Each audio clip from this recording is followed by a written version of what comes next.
Welcome to the Doctor's Kitchen. This is the recipe for the podcast that I did with Dr. Zarrin, who's a consultant cardiologist. She's done a PhD in sleep at Imperial College, and she is a massive advocate for lifestyle medicine and preventative cardiology. You're going to absolutely love this talk. And I made her a spiced pear overnight oats recipe that we sprinkled with a little bit of berries, some nuts on top. You're going to absolutely love it. She loved it. Enjoy the recipe and check out the podcast as well.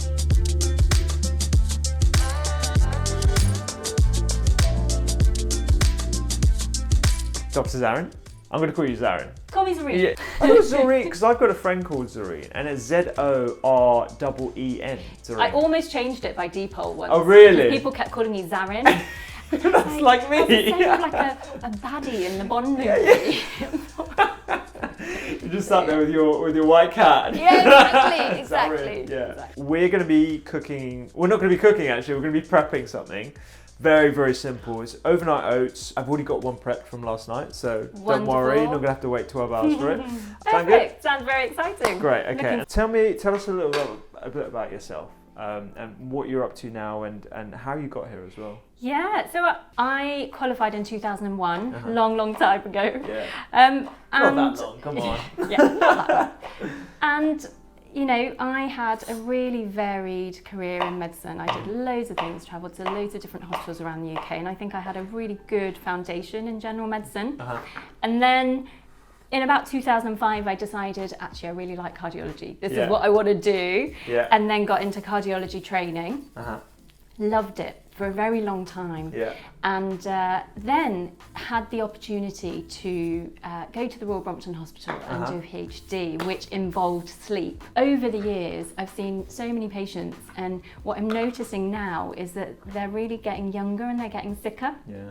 And there are lots of different reasons, there are lots of different causes, but I honestly believe that one of the main factors is that we have a busy, stressful life, that our modern life lends itself to poor eating habits, poor sleeping habits, stress, not as much physical activity as we should. And then that translates into cardiovascular disease, and sadly what I'm just, seeing in the wards at a younger and younger age. And so I started really reflecting on how I practice medicine, and my training is in imaging, and I do a lot of cardiac imaging, mainly ultrasound and cardiac MRI. So cardiac MRI, I had a cardiac MRI as well. Did you? As you know, I had cardiac mitral fibrillation, and that's sort of... You're saying that's how you found out about me, right? I did. I was introduced to lifestyle medicine, did a bit of Googling. Your podcast came up. On my iTunes podcast suggestions. And I thought, I'll have a listen to this. And I listened to the introduction where you talk about your journey and atrial fibrillation. So, you went down a very traditional route, which is obviously the route that we all go down and you kind of have to explore. And that you managed to reverse it and keep it at bay. Everyone seems to have their own personal story when going into here. Do you have a personal story? Do you have something that changed in your life? Prior to having my son, I was a cardiology registrar, and as you know, it's very busy. We do a lot of shift work. There are a lot of exams, and it really wasn't a problem. I had loads of energy, and I was dedicating a lot of that to my work, and that was fine. However, when I went back after maternity leave, I found that I struggled. And I don't think I realised that I was struggling. I think there's a real mentality that you just get on with it and you cope. And I had before, I'd been at medical reg for 5 years. I'd done a lot of things, and I thought, you know what? Just cope, Zarrin, this is fine. So I slowly started to get what, in retrospect, now I realise were symptoms of burnout. And I mean, it started with, poor sleep.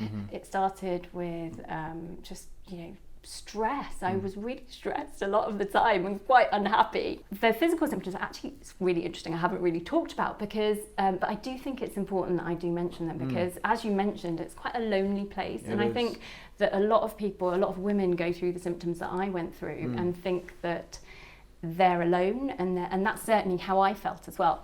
So I started getting bleeding, a PV bleeding. Mid-cycle.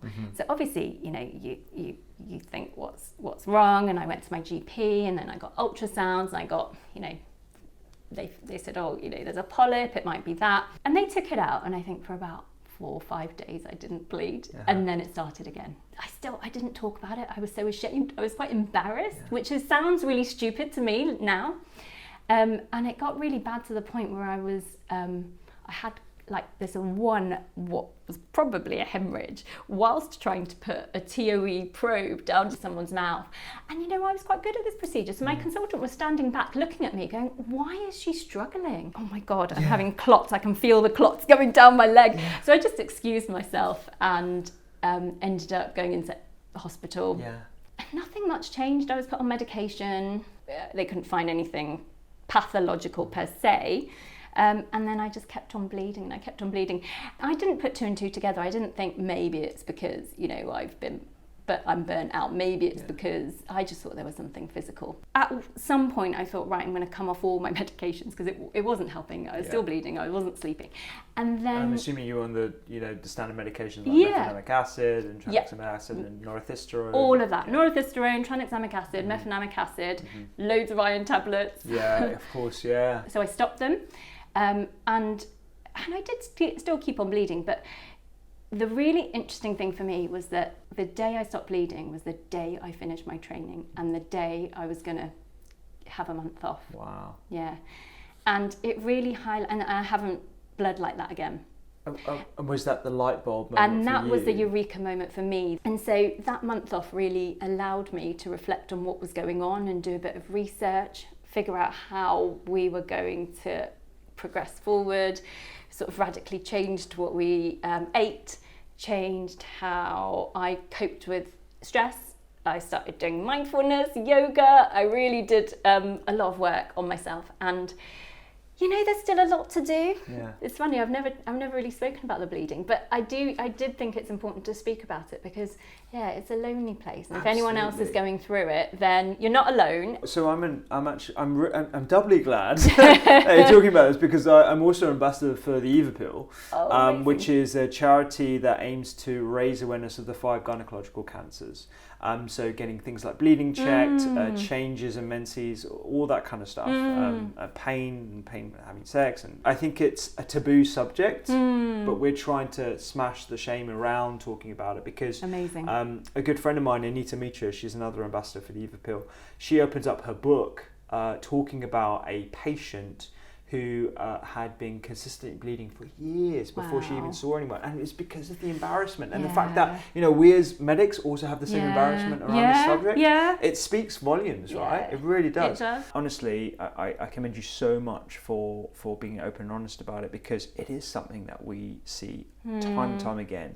It is something that I see as a general practitioner. I see it all the time. And that's not to suggest that, we should be taking people off medication because they clearly have a role, as they did for you. And I do want to emphasise that point. I think it's a really important point that we're not shunning conventional medicine. Conventional medicine's amazing. We've made so much progress. But lifestyle changes always make a difference. And it can be small or it can be large, but it's always worth exploring. I think it's more so that you experience what it's like to be a patient, and that changes your practice forever. You have this new sense of empathy, this new understanding of how embarrassing and powerless it can be to be a patient. And lonely. Absolutely, But you know what? Trying to get to the root cause of issues and trying to tentatively figure out what it might be for that person, and for different people it might be different things. Absolutely. And it's just about trying to, and that's it's hard to do in medicine, isn't it? Because we're taught this sort of like biological model of medicine where it's just we have one symptom or one condition and we have a treatment algorithm for that. Absolutely. And we have to think a little bit wider about it. But that's such a powerful story, and I think a lot of people will be resonating with that. I'm going to get back to this recipe real quick before I forget. So all I've done here is I've put in the oats, chia, the chai spice mix. Sounds very fancy. Chia is probably the most expensive mix, but really it's just a bit of cacao powder, a bit of nut milk or whatever milk you want to use, and some oats. So you can really strip it back to that. Oh, and the dried pears to give the sweetness. Through the magic of what I've made earlier. This is one that's been soaking overnight. So that's got the same ingredients, and we're just going to top it with whatever you want. So I know you like some nuts, so we've got some sliced almonds. We've got some berries here, and then smooth almond butter as well. So what is your sort of like eating habits now? You said that you changed your eating habits quite a bit. And... Both my husband and myself, we make a smoothie.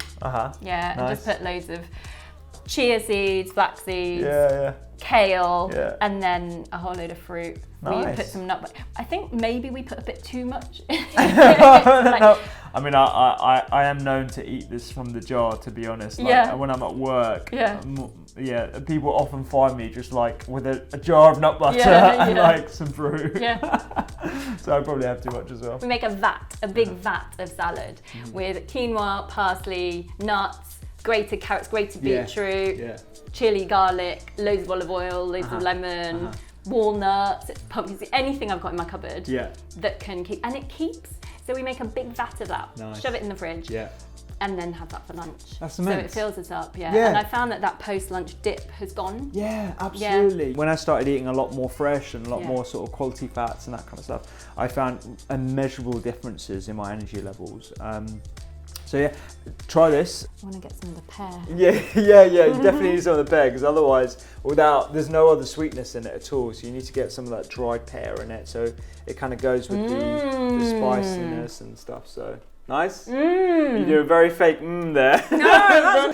We'll take a break real quick, but if you want to listen to the rest of our conversation, go over to iTunes or whatever your favourite podcast player is. We're going to be chatting about preventative cardiology, your new fresh project, and some other stuff about lifestyle medicine. It's going to be great. Thank you so much for watching this video. There's so many others for you to enjoy right here.